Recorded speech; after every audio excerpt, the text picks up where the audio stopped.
isan'andro mamisavisa ny hoavy toy ny paradisy fanania tomboanaza nampilatsaka ranomaso manantena fahasambarana na dia toy ny oram-baratra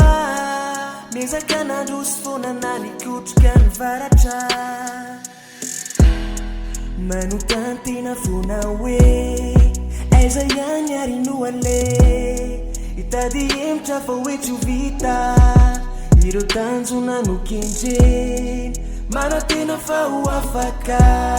miraona manamaloka miondrika mangataka ny fahazavana mba hiposaka zao manantena miandrandra fandreseny na dia maro ireo sakana miatrika fa tsy miverina miankina-po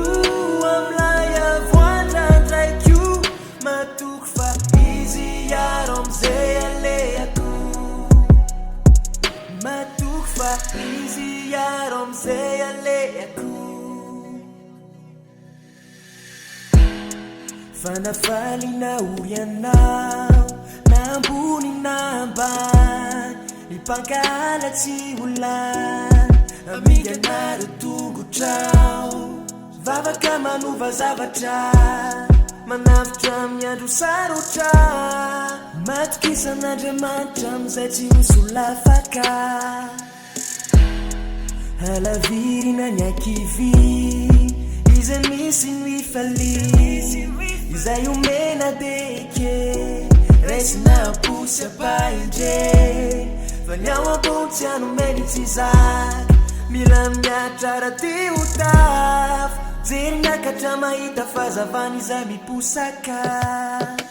zao manantena miandrandra fandreseny na dia maro ireo sakana miatrika fa tsy miverina miankina-po amilay avoandrandraiko matoky fa izy iaro amizay alehako matoky fa izy iaro amizay alehako matoky fa izy iaro amizay alehako matoky fa izy iaro amizay alehako matoky fa izy iaro amizay alehako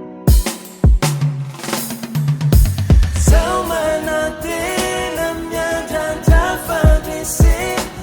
na dia maro ireo sakana miatrika fa tsy miverina miankina-po amilay avoandrandraiko matoky fa izy iaro amizay alehako matoky fa izy iaro amizay alehako Ilanao Production.